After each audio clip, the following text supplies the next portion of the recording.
এবার পূবালী ব্যাংক পিএলসির সৌজন্য বিজনেস এক্সপ্রেসের খবর। জনগণের সরকারের কাছে ক্ষমতা হস্তান্তর করতে দ্রুততম সময়ে সংস্কারে এগিয়ে নিচ্ছে সরকার। এক্ষেত্রে সংস্কার কমিশনগুলোর সাথে আইসিটি ব্যবসায়ীদের কাজ করার সুযোগ আছে। শনিবার এক সেমিনারে আইসিটি ব্যবসায়ীদের অন্তর্বর্তী সরকারের প্রধান উপদেষ্টা ডক্টর মোহাম্মদ ইউনূসের আন্তর্জাতিক বিষয় সংক্রান্ত বিশেষ দূত লুৎফে সিদ্দিকী আহ্বান জানান। এ সময় ডেটা সুরক্ষা পলিসি সংস্কার সহ খাত সংশ্লিষ্ট বিভিন্ন দাবি তুলে ধরেন ব্যবসায়ীরা।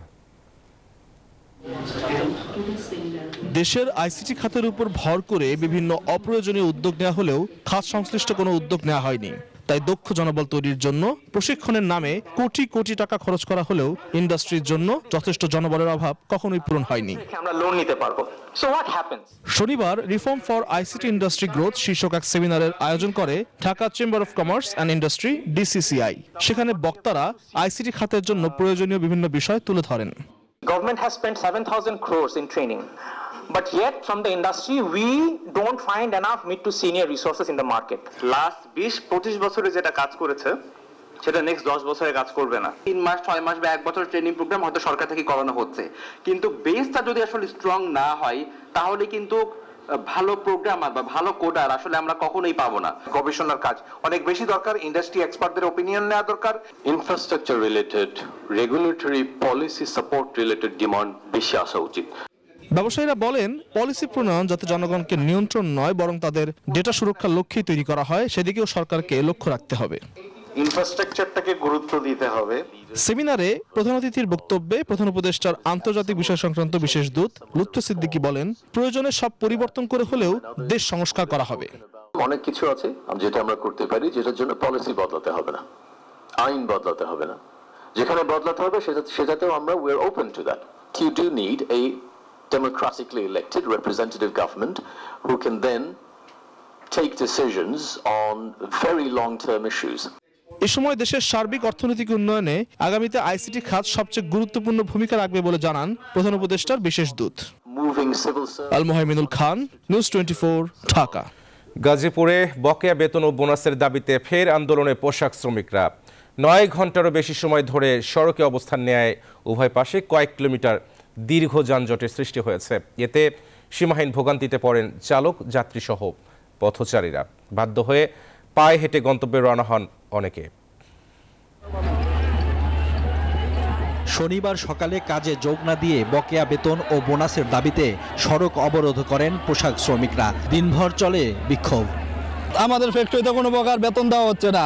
মোবাইল নিয়ে আমরা অনেক সংকটে আছি। আমাদের কাজ করছি, কাজের টাকা পাই, বেতন পাও না, পরিশোধ করলে আমরা রাস্তা ছাড়বো। ঢাকা ময়মনসিংহ সড়ক অবরোধ করায় দীর্ঘ যানজটের সৃষ্টি হয়। এতে ভোগান্তিতে পড়েন চালক, যাত্রী সহ পথচারীরা। আমার শ্বাসকষ্ট, শ্বাস বন্ধ হয়েছে, আমার গাড়ি এসি বন্ধ হয়ে গেছে।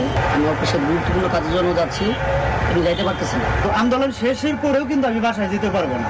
আমি আজকে রাতের কয়টায় বাসায় যাব এখনো কোনো আমি বুঝতেছি না। বাধ্য হয়ে গন্তব্যে পৌঁছাতে পায়ে হেঁটেই রওনা দেন অনেকেই। প্রায় 7 কিলোমিটার আমি হেঁটেই পর্যন্ত আসছি। সাধারণ মানুষের ভোগান্তি তো আপনারা এই যে স্বচক্ষে দেখতে পারতেছেন কি অবস্থা। কোনো গাড়ি ঘোড়া চলতেছে না, না এই পাশে না ওই পাশে, যাইতেও দিচ্ছে না।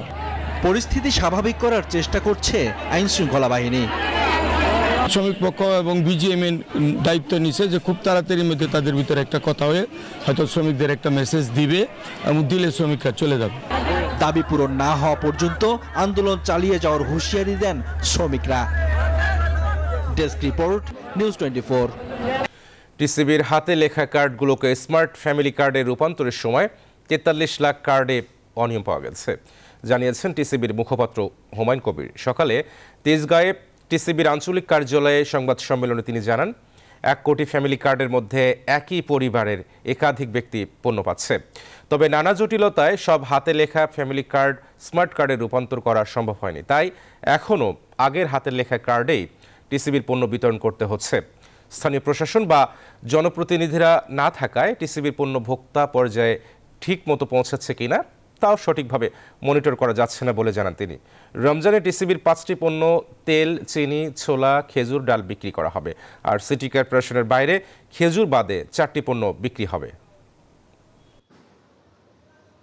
রাষ্ট্রের দায়িত্ব হচ্ছে ভোক্তার ক্রয় ক্ষমতার মধ্যে পণ্যের মূল্য সীমাবদ্ধ রাখার প্রয়োজনীয়তা ব্যবস্থা গ্রহণ করা।